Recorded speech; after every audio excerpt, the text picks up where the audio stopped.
छत्रपति शिवाजी महाराज की मृत्यु के बाद समाचार मुगल सम्राट औरंगजेब के दरबार में पहुंचता है। उनके सलाहकार मराठा प्रतिरोध के पतन की आशंका करते हैं, जबकि औरंगजेब एक अजेय वीर के प्रति प्रणाम करते हुए जश्न मनाने का आदेश देता है। हालांकि नेतृत्व पहले ही शिवाजी महाराज के बेटे संभाजी महाराज को मिल चुका था। मुगल प्रशासनिक और व्यापारी केंद्र बुरहानपुर पर अचानक संभाजी महाराज का हमला हुआ।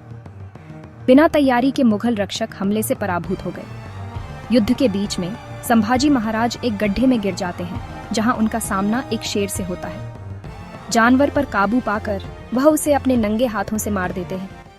मराठों ने मुगल खजाने को जब्त कर लिया। जैसे ही दिल्ली में खबर आती है, औरंगजेब को पता चलता है कि मराठों का प्रतिरोध बरकरार है। वह उन्हें कुचलने के लिए एक विशाल सैन्य दक्खन की ओर भेजता है।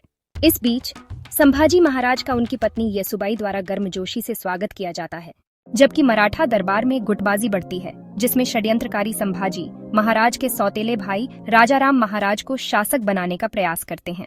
औरंगजेब की सेना आगे बढ़ती है और उसके आदेश के तहत किए गए अत्याचारों का आंकड़ा बढ़ता जाता है। मुगल राजकुमार मिर्जा अकबर द्वारा औरंगजेब के खिलाफ विद्रोह करने में संभाजी महाराज की सहायता मांगने के बाद कूटनीतिक बातचीत शुरू होती है। संभाजी महाराज को संदेह होने पर अपनी सौतेली मां सोयराबाई और राजकुमार के बीच गुप्त कट का पता चलता है। उसे उखाड़ फेंकने की साजिश का खुलासा होता है।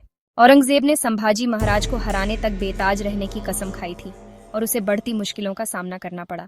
उनकी बेटी जीनत उन्निसा अपने बिछड़े हुए भाई मिर्जा अकबर को पकड़ने की कोशिश करती है, लेकिन मराठा घात को नाकाम कर देते हैं। आंतरिक असंतोष के कारण संभाजी महाराज का पद कमजोर हो जाता है, क्योंकि जागीरदार मुगलों के पास चले जाते हैं, जिससे उन्हें शाही परिषद बुलाने के लिए प्रेरित किया जाता है। इस बीच उनके असंतुष्ट साले उनके स्थान को धोखा देते हैं, जिससे मुगल घात लगाते हैं।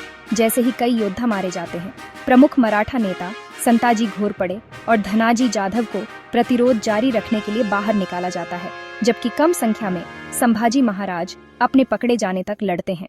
औरंगजेब के सामने ले जाए जाने पर वह आत्मसमर्पण करने से इनकार कर देते हैं। संभाजी महाराज ने अपनी विद्रोही नीति जारी रखते हुए घोषणा की कि स्वराज के लिए संघर्ष पूरे साम्राज्य में फैल चुका है। जैसे ही संभाजी महाराज मरते हैं, राजाराम महाराज ऊपर उठता है और प्रतिरोध जारी रहता है। फिल्म मराठों की अंतिम जीत के साथ समाप्त होती है, क्योंकि मुगल साम्राज्य 3 दशकों के भीतर ढह जाता है, जिससे स्वराज की स्थापना होती है।